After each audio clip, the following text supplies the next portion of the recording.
அனைவருக்கும் வணக்கம். என் லைஃப்பில் இந்த மாதிரி ஒரு பெயின்ஃபுல்லான ஒரு சுச்சுவேஷனை நான் ஃபேஸ் பண்ணதே கிடையாது.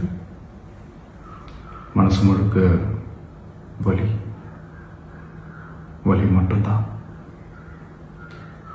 இந்த சுற்றுப்பயணத்தில் என்னென்ன மக்கள் பார்க்க வராங்க, அதுக்கு ஒரே ஒரு காரணம் தான் அவங்க என் மேலே வச்சிருக்கிற அன்பும் பாசம்.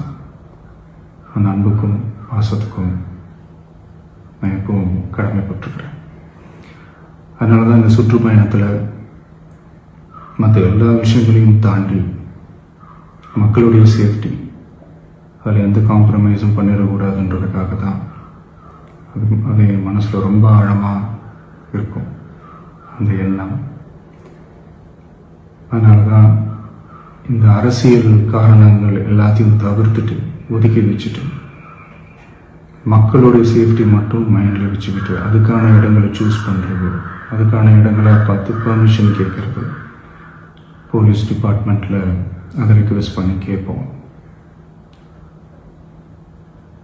ஆனால் நடக்கக்கூடாதது நடந்துருச்சு.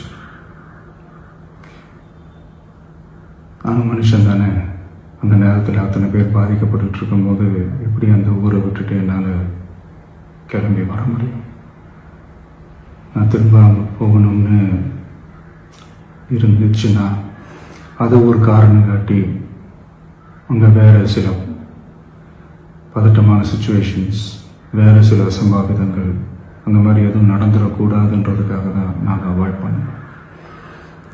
இந்த நேரத்தில் சொந்தங்களை இழந்து தவிக்கிற அத்தனை குடும்பங்களுக்கும் என்னுடைய ஆழ்ந்த இரங்கலை தெரிவிச்சுக்கிறேன். எனக்கு தெரியும், என்ன சொன்னாலும் இது ஈடேயாகாதுன்னு எனக்கு தெரியும்.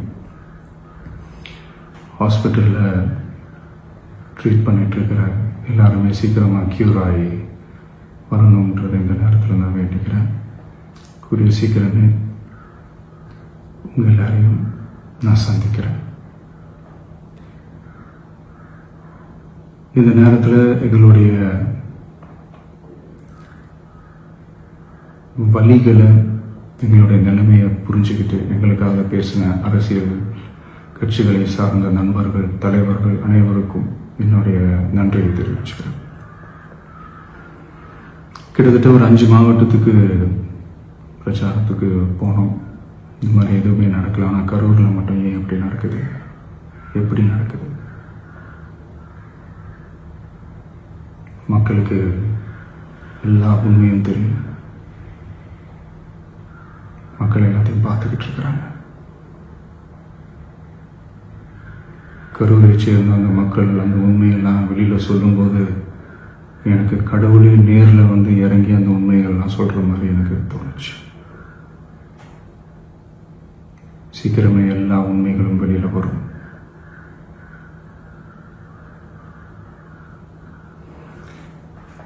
எங்களுக்கு தரப்பட்ட இடத்துல நாங்கள் போய் அந்த ஸ்பாட்டில் நின்று நாங்கள் பேசிட்டு வந்தோம். அதை தாண்டி எந்த தவறும் எங்கள் சைடில் நாங்கள் எதுவுமே செய்யலை.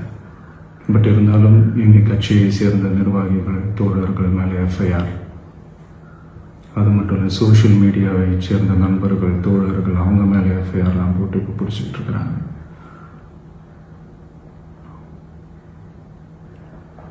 சிஎம் சார், உங்களுக்கு ஏதாவது இந்த பழி வாங்கணும் அப்படின்ற எண்ணம் ஏதாவது இருந்துச்சுன்னா என்ன வேணாலும் பண்ணுங்க. அவங்க மேலே கை வைக்காதீங்க. நான் ஒன்று வீட்டில் இருப்பேன், இல்லை நான் ஆஃபீஸில் இருப்பேன். என்ன வேணாலும் செய்யுங்க. நண்பர்களே, தோழர்களே, நம்மளுடைய அரசியல் பயணம் இன்னும் ஸ்ட்ராங்காக, இன்னும் தைரியத்தோட கண்டினியூ ஆகும். தேங்க்யூ. பிளே ஸ்டோர் மற்றும் ஆப் ஸ்டோரில் இருந்து பாலிமர் செயலியை QR கோடு மூலம் பதிவிறக்கம் செய்யுங்கள். செய்திகளை உடனுக்குடன் பெறுங்கள்.